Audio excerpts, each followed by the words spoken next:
Wait, Suryan, I haven't briefed you for today's episode. Never mind, like, inside also can bring my aircon. No, as in like, your guest is already here. He's waiting inside. No, there's nobody inside. Hey. What Yo, morning. Guys, hello, focus. Why you never say that the guest reached before me? I tell you wait already, you never listen. Okay, my fault.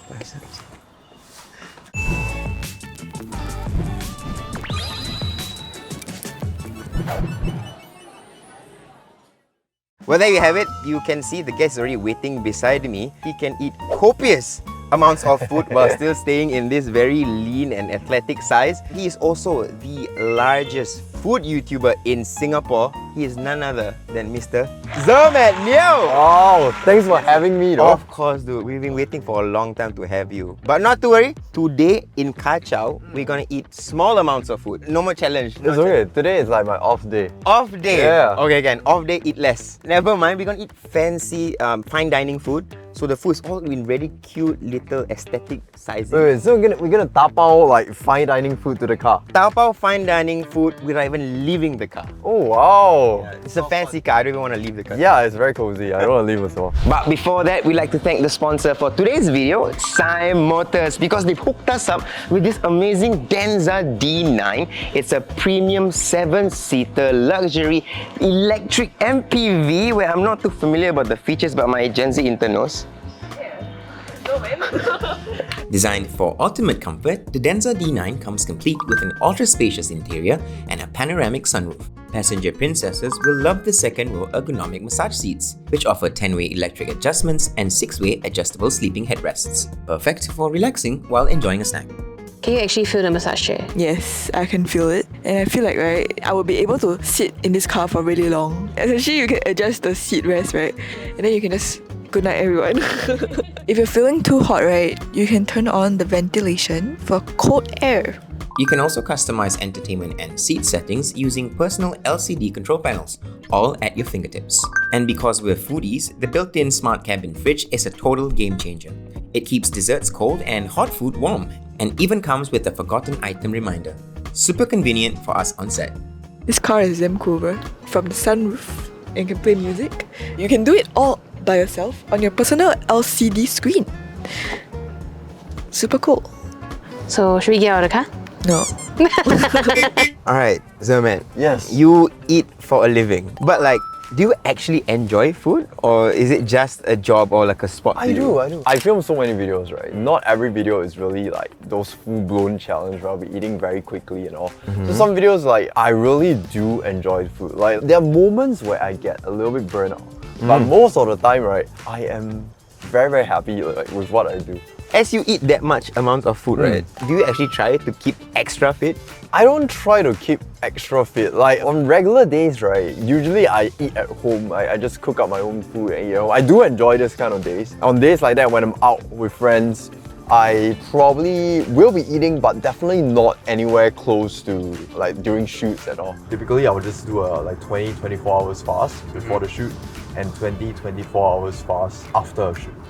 So yeah, so usually when I break my fast, it's just one big meal. As you do this job, I'm pretty sure you have haters or you have people that don't like or find that, wow, this guy's doing it too easy. What are some like assumptions people have about you and that's not really true?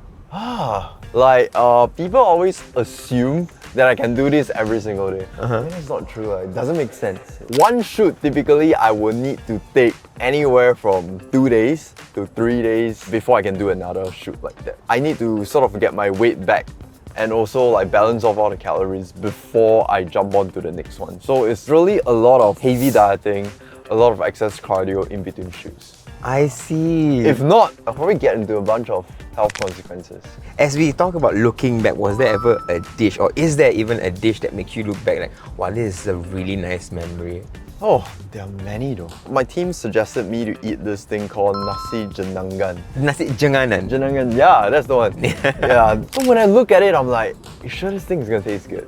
But after I took my first bite, even though I'm eating like a 7 kg plate, but I'm enjoying it like from the start to the end. Like it's just something so special with the white rice and satay sauce, Peanut like sauce, it and then just got comes kangkong. together. Yeah, with the kangkong, with the crunch and everything.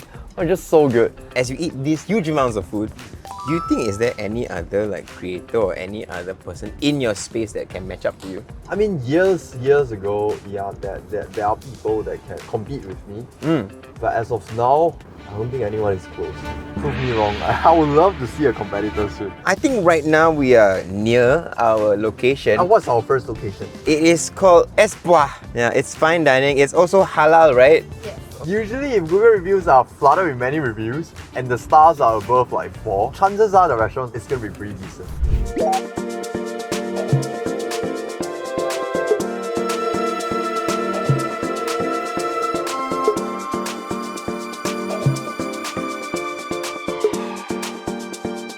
Okay, Zermatt, we are now nicely and safely parked after going around so long. It feels like I'm about to enjoy like aircraft. Like, I'm Yeah. in an aircraft, you know, like Got you know, without business this class thing. vibes. Yeah. I smell durian. What have you got? Mine is a salmon carpaccio on toast, and that one is a wild caught barramundi cooked in sambal tempoyak. Oh, shall we review it? Yeah. I think you should. Let's start with the appetizer first. Okay, can this even sit out? So it's supposed to be kept cold. Okay. But luckily we have a fridge, but obviously this cannot fit. Okay. But if you were to have anything that you have to keep cold in the car, this car can do that. It has a fridge. Now one cool thing, right, is that it doesn't only stay cold, but once you leave the car, you might think, Then the car off, then the fridge is off. no, there's actually a setting that you can set how many hours for the fridge to still be on after you leave and turn off the car. Oh, I'm pretty impressed. Yeah. You know that you can also keep hot food inside. Oh! So what? You It can also stays. keep warm. Oh, okay, But interesting. back to the carpaccio on toast. This is very appetizing. Mm. You eat this, you want to eat more things. The tartness of whatever dressing that's on top really makes you want to eat more. It's actually more balanced than I thought. I always assumed that these kind of things would always be a bit more salty. It's not as salty as I would think. The sauce on top tastes a bit like the what, you know? The Thai seafood sauce. Yes! I like that. The pickled onions, it gives it the extra crunch and briny feel.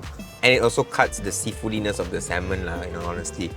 I would advise you guys to eat it in the restaurant. I think the toast cannot hold out when you Of course. out. Yeah. The toast will become very soggy. Hey, is that caviar? Yes, so that is the lump fish caviar. Hey, lumpfish I got see on TikTok a lot of time. It's quite cute. It will stick on surfaces one. It's blue or green color. Am I right? What's this white thing at the bottom? So I think this Risotto, is the sambal tempoyak, which is usually eaten with rice, but this one is a risotto. You get the sweetness from the durian, and then after that, it's still the sambal component that burns you at the back. It's super light. I thought it was going to be more punchy, but I didn't get any like sour notes from the fermentation. Yeah. It's more subtle, almost flat, but no, it's just very like elegant durian taste. Overall, it's still okay. The spice sort of balances it off a little That's bit. true, that's true. The caviar is something you might need. And I think even in the actual Malay dish, there's something to cut the richness of the durian. Yeah, but honestly, this is a good dish. I like this way more than the toast. I'm looking forward to the second place. I know, me too. Mr. Zermatt, I'm going to ask you a few rapid fire questions. Oh, I hate this. Go for it. Okay, first one. Have you ever faked a food review reaction? Yes, I did. Not that many. Not that many. It's not easy to fake a reaction, especially I'm someone that cannot act. Food challenges that you've done that you totally regret? Quite a lot. I'm not going to say where, but we thought that the food is good, went down, and it turns out to be freaking horrible. One local dish that you think is overrated and another one that you think is underrated. Overrated, I would say kaya toast. Just maybe because I'm not like really a breakfast person. I personally find it's something that I can assemble at home. Very underrated. I think it's satay bee hoon. Would you rather give up rice or noodles for a year? Huh, noodles. Oh, really? Yeah, because the thing is, noodles, right? The sauce and everything just kind of latch on it already. So, like I said, when I think noodles, I think about bak chor mee and all this kind of thing, which is like it's very hard for me to give up. Rice is very neutral. I can pair it with many things. What is a food trend that you've seen lately that totally gives you an ick? It's the recent mochi one. Mochi? Like, everyone is like into this stuffed mochi thing. I bite into it, right? Everything's just like, I don't know, it's just like, there's no texture. I just find it very odd. Has anyone ever questioned you and said that you're actually fake eating for camera? All the time. The thing about me and my food challenges is the fact that I tend to live stream every single challenge. Oh, you do? Whenever I do a food challenge, I live stream. doing this line, did you ever have to sacrifice a lot? Yeah, have to. Like you can't go out and eat with your friends during your off days. People say, why are you not going out on dates and all? Oh, the reason. Why I'm still single. But to lighten things up, the last one. Who's your favorite mukbanger? It's very hard for me to answer because the thing is, people always don't know the difference between competitive eater and mukbanger. It's two different things. Okay. So mukbanger, I really like Ziyang. I like the way she present the food, give all the tasting notes and everything. Competitive eater, definitely Joey Chestnut. Yeah. So he is the #1 eater in the world, undisputed. I see. Driving this has been a breeze. I'm not an EV driver, but there's nothing to complain about. A lot of the time, right, I didn't have to worry too much about the petrol. I mean, obviously it's an EV, right? So a lot of the time, as we were waiting for the food to come, I would not sit here, I would sit behind. Because the backseat thing, I keep toggling with the thing, the massage and everything, right? Yeah. There's a lot for you to toggle, and as a passenger, right, you got a lot of control. Like you can toggle the ambient lighting, you can adjust the massage, you can adjust the chair however much you want, however lean back you want. I think really, like I say, it's a very cozy car for a family. When he said control, it was really a lot of control. Like, let's say you're the kid, you don't like what your father's playing, you can change the music. Oh, Okay. the bass is strong. Okay. Earlier this year, I went to this contest in Japan to find who is the biggest eater in the entire world. What are some of the things that you must eat, just off the top of your head? Anything from takoyaki to pizzas to fries to just anything they can think of. If that being said, are you more of a speed eater or like a amount kind of guy? Speed does impress, but capacity is the one that wins contest. What is the most extreme or dangerous challenge you've done? The other time I did this ramen thing, I went up to 10 kg flat. So I think going beyond the going beyond a certain threshold, I consider that as pretty dangerous. Yeah. Okay, so now we are going to reach our second location, which is Ela, right? Ela. I think I've Ela. had their food before. I remember having, this name sounds familiar. Okay, not some girl at the back. No. Okay. Another fine dining spot, so I'm excited again.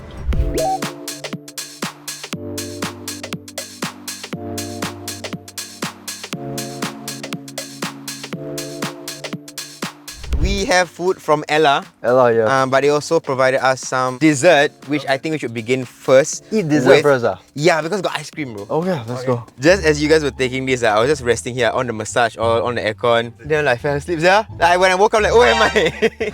I went out for a walk, very afraid I might, have the same thing. It's crazy, and he does this as for a living. And then I just had basically one meal, and I was ready falling asleep already. And this is logomades. Locomades. One bite. Let's go. Okay, let's go. It reminds me of churros, but the texture is way better. It's like super doughy, mochi-like. I was gonna say it's almost mochi-like. Usually you don't taste the crunch. This one's got a very nice crunch Yeah. outside. Okay, so we have pita bread with 3 different dips. One is tzatziki. Oh, I love this tzatziki. Kolokita and This is the spicy one, which is Pipero Mise. super palate cleansing effect. Yeah. It's light, it's cold, refreshing. You really taste like very nice roasted chili flavors coming from it. This one feels about like I'm going in the realm of dessert. Yeah, it's inching there. Yeah. Hey, all 3 dips are good though. Yeah, and it's like very different in taste as well. How would you rank them? Easy, the pepper, whatever, that one is my first. Followed by the pumpkin and then tzatziki. For me, tzatziki number 1. Number 2 is the kolokita, and then the spicy one is last. A bit too overpowering for me, Right. Pierre Mebze. Okay. Next one is tapori with a silent H. The whole thing is just Holy! Super smoky and barbecued. I thought it's gonna be very briny and oceany. Yeah. It's not. The olives cuts it really good. This one, I thought it's gonna be chewy. It's not. It's a lot easier to my chew. piece is quite chewy. Okay, last place is dessert. Woo!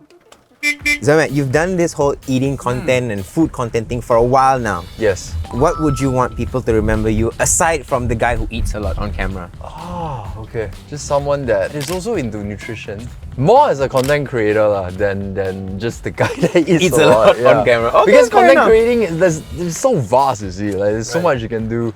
Nutrition content, fitness content, traveling vlogs. Have you reached the point where you go like, oh, I think this is it. I think I've made it. Because different people, they measure success in different ways.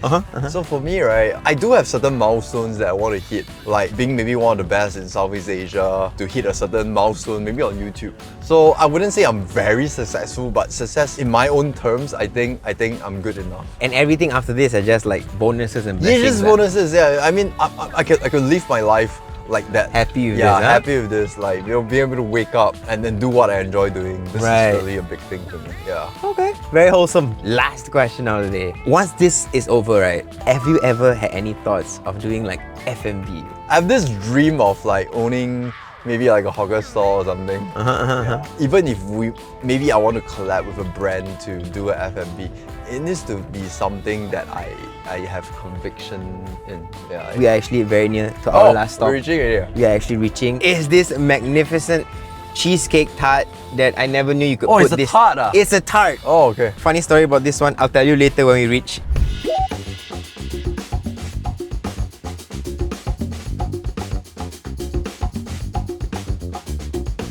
Yeah! You want to tell me a bit more about your story? Yeah. Because every birthday in Eatbook we celebrate it with a cake and they get to choose whatever cake they want. Oh. So one of Eatbook writers requested this cake. And then when the cake got finally received, right, the crust broken. So there was cracks everywhere. The liquid cheesecake was over the crust. But I remember doing this. So I picked it up from the driver, then I chucked it right there behind the shoe racks. So everyone was like, Oh, what happened to the kid? I don't know, the driver. But it's actually me.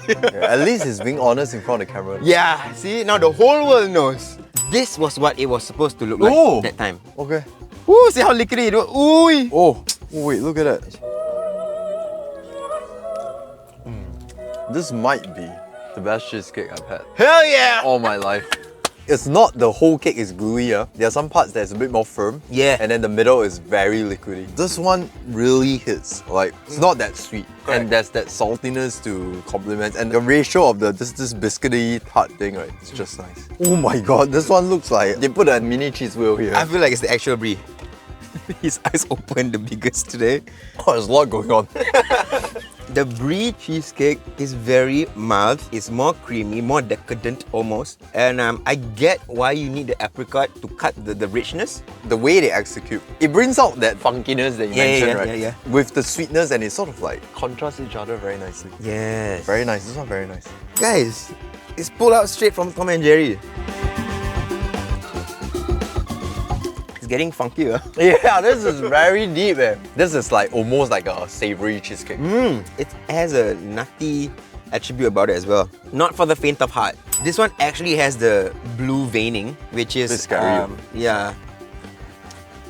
Oh wow. They really give you the full-on blue cheese experience. The exterior is some sort of chocolate thing. That actually helps a bit, but if you're just gonna slam the cheese, that one is a bit much for Yes, some people. yeah. The tea notes that's coming from the Earl Grey, and then that berry, it just blends together. It's the perfect ratatouille moment. Got sparks. Pick a winner. the first one, easy. But because I like stronger cheeses, I'll pick that last one, but minus the chocolate. That was a fun. Fun shoot, Yeah, that was very fun. Also, this is one of the nicer kachas I've had because almost everything we ate today was impeccable. Very good. It's it's a very nice ending. I'm happy. Happy man today. That being said, out of all the dishes that we tried today, which one would you actually binge eat or make it a challenge for one of your Oh, easy. That cake. Okay, cake. If you guys are watching, okay, maybe 7 kg. Okay, 7 kg wedge of cheesecake. It's gonna be probably the largest slice of cheesecake eaten in the world. I'll do that. And comment down below, guys, if you guys want to watch me. Please, I will be waiting for that video. Not ask you to go and eat a lot, but what's your favorite item today? I I might have to say the same. Oh yeah, so it's like licks above the rest. I'm Yeah. not saying Ela or the other one is bad in any way. Yep, No, they're all amazing. It's just that I'm very afraid of sweet challenges, but oh, that one is one of the things that I don't mind just doing it. Yeah, if you guys want to check out what we ate, please check out Queic. It's really that good. But that being said, who do you think should be on the next Chow where you're sitting today? Like Super Cat K. Ah. Whenever I look at her, I don't see her eating. She's always streaming. So I want to see like her food suggestions and all. Oh, another guy, Lenedy, the Master Chef guy. Yeah, Lenedy. That would be great because he probably knows where to actually eat great food. He's quite a foodie as well, yeah. So that guy knows his stuff. If you guys have anyone else you would like to see over here, comment them down below. So if you're keen to take the DENZA D9 for a spin, click the link down below to book your test drive today. Or you guys can also visit their showroom at 305 Alexandra Road to learn more about their ongoing promotion. That's right, for test drives booked through this video, you'll also receive an exclusive promotion. And don't forget to follow them on Instagram at denzasime.sg for more updates. Thank you for watching this episode of Chow. If you liked it, you can watch more videos over there. And remember to like, share and subscribe. Bye! Gym now. 10k run first, then we gym. Alamak, my gym also not this tactic. Not for us.